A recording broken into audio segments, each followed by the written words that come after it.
comment on va l'organiser.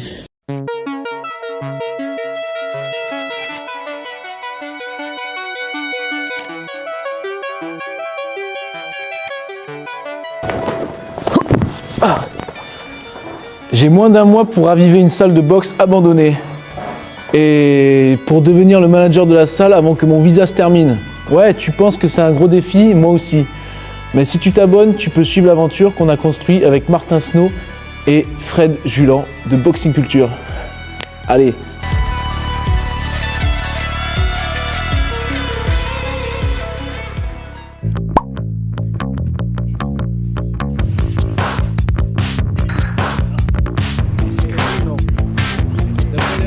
Mission with my guy Elliot to try to reanimate this gym. Donc démarrage du premier chantier, on va dire. Ouais. On va essayer d'aménager cette première cage de sac. Là, ça va être du lourd, c'est la deuxième séance force qui commence du coup. Ramène le talc. Et voilà. Un peu de bazar ici et là, tu vois, on peut faire du rangement, on peut faire du réaménagement d'espace. Tu vois, dans le fond, il y a une cage de sacs qu'on peut supprimer, je pense. Bon, là, on a déposé 5-6 sacs déjà. Il reste la structure. On va voir ce qu'on va faire.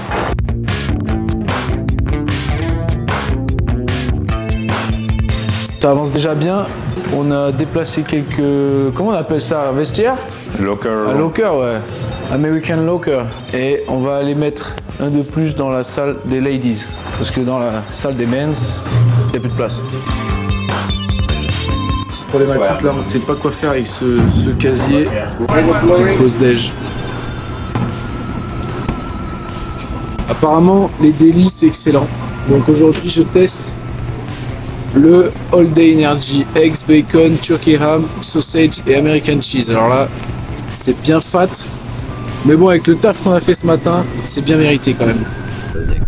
Ouais, écoute, ça ira. Au pire, je me ferai quelques fruits à la maison, mais ça ira. J'ai pas dépensé trop d'énergie non plus. Les gars, j'ai commencé à monter les épisodes de cette série qui va sortir sur la rénovation de la salle en gros et l'ouverture du projet. Et franchement, je suis déjà hyper fier de moi. Et ça va que... Enfin, en fait, je sais pas, ça va être... je le sens, ça va être bien. Ça va être bien, on va pouvoir communiquer sur LinkedIn, sur Instagram, Facebook, TikTok, YouTube. Et comme tu disais, il y a le CV et tout. C'est ça. Ça, pour moi, LinkedIn, là, c'est genre le moyen de dire aux gens, je suis allé à New York sans prétention, sans CV. Je l'ai fait sur place et voilà ce que j'ai été capable de donner comme effort pour montrer ma détermination à rester à New York. Et si je dois passer par la galère pour réussir mon projet box, je vais le faire en fait. Quand on a démarré le tri des casiers, on a trouvé pas mal de gants et de chaussures et on a gardé tous les gants à lacets pour les accrocher sur la structure parce qu'on trouve ça joli et ouais, au final ça rend plutôt bien.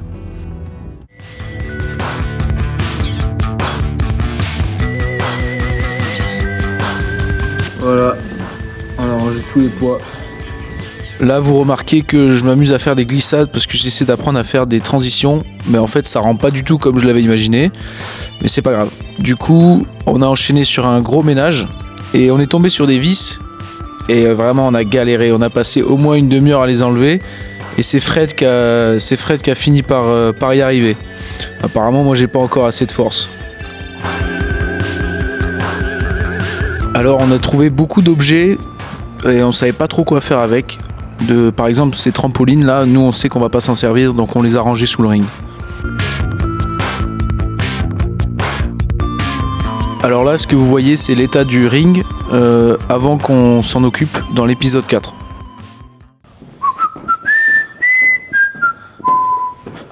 Ok. Alors, petite pause pour vous expliquer le contexte de l'interview. En fait, ce projet, il est possible grâce à Fred, qui a eu cette idée-là, mais surtout grâce à Martin Snow, qui est le gérant, on va dire, de la salle de boxe et qui a relancé Fred en disant « Ouais, j'ai cette salle, je sais pas quoi faire avec ». Et puis là, on a eu Fred qui a eu en une nuit une idée instantanée, on va dire, de proposer quelque chose pour la gym. Moi, je trouve que c'est important aussi de mettre en valeur les autres dans ce projet. Et aujourd'hui, c'est Martin Snow qu'on met en valeur. Je vous invite sincèrement à écouter cette interview, notamment les boxeurs et même ceux qui ne sont pas dans le monde de la boxe. Vous allez comprendre un petit peu une philosophie qu'on partage entre boxeurs dans ce monde. Donc, j'espère juste que ça vous plaira. En tout cas, profitez bien, bon visionnage. So, welcome everyone. Today I am with Martin Snow. Martin Neige, as they say in France. So, but man, it's great to have you guys here. You and Fred are just like phenomenal down here. You turn a place like upside down. It looks phenomenal. Yeah, so for the context, here we are in Trinity Boxing Athletics. So we call it Trinity Boxing Community because, I want to spread the gospel of boxing. Not just the people who can afford it, but people, everybody. But whoever needs boxing, should be able to do it, whether they can afford it or not. So the people that can't afford it, if you can't afford it, great, we'll charge you. If you can't afford it, that's great. We'll have you come in. But you got to do something good for the world in order to pay that back. Yeah. On beside, you have the Trinity Boxing Club, where you do some white collar training and some group trainings also. Yeah. Trinity opened in 2004. We had the business guys and some fighters in there. And over here, it's more of like a neighborhood gym. Yeah. So people from the neighborhood come in, and then we get kids from, all different areas that want to, kids need to learn how to box. We teach you how to be the bad guy to the bad guys, so be famous on your block or be a hero in your hometown. That's my message, locals only. Your first step in a gym. Yes. It was on a Saturday morning in July, 1981. I walked into a place called Gleason's Gym, and I walked in there and I saw the future. I had this epiphany. It was like the burning bush. I've been here before, and I've never been here in my life.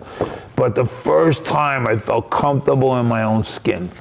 I felt like I belonged someplace. I felt like myself. Like I could tolerate my own reflection in the mirror when I had a pair of boxing gloves on. It was amazing. I read this story about a fighter named Jerry Cooney, who was a heavyweight fighter. I said, man, my grandfather was an AAU champion. My grandfather, I never met. He passed away before I was born. He was a cop, but he won an AAU title in boxing. I said, let me give that a shot. So I paid $5 to the gym, $5 to the trainer. So a guy named Willie Felice, and he taught me how to box, and he said, okay, you're never gonna be a fighter. So I said, all right, I'll see you next week. And that was it for me. Him I didn't listen to, just because there was something about boxing, it just was. What's your journey with boxing since your first day in Gleason? What's your accomplishment in boxing? My accomplishments are my failures. I wanted to be, when I started boxing, I said, I want to be the heavyweight champion of the world, and I did not achieve that. So I tried for this, and I failed, but I got that. So this gym and the other gym are it's a tribute to my failures, right? Because if I had won this, I wouldn't be here. I have my boxing gloves from the Golden Gloves hanging on a wall, and it's the fight that I lost in the finals of the Golden Gloves. You keep going. You don't stop when you fail. It's only a failure if you stop right there. So if you keep going though, you keep trying, you keep plugging. You don't stop. You get knocked down, you come back up again.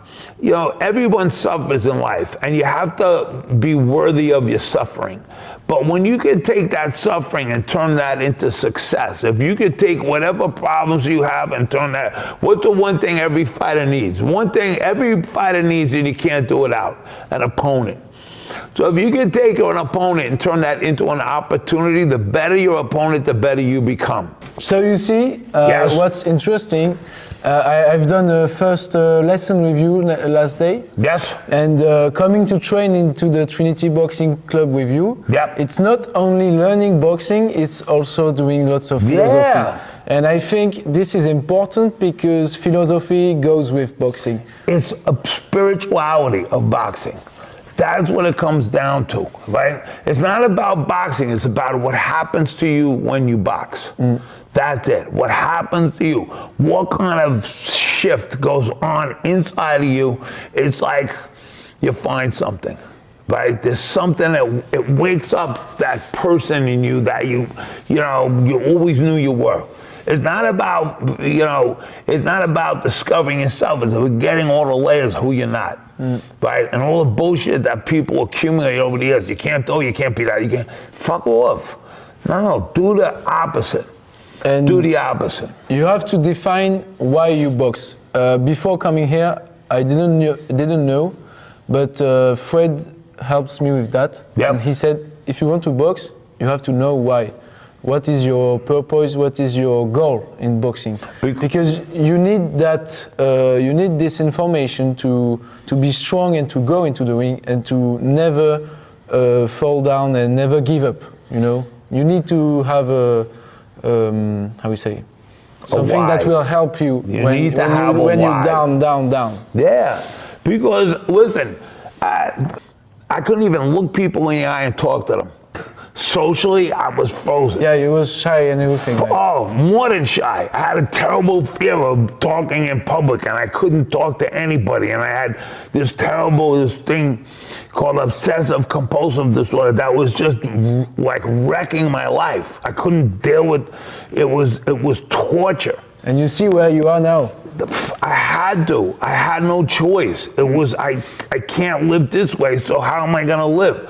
So I found this other, and faith is one thing, but faith and works. This is boxing. On a passé 1h30 ensemble, donc il y a beaucoup de philosophie, et je trouve très intéressant sa façon de voir les choses pour la boxe.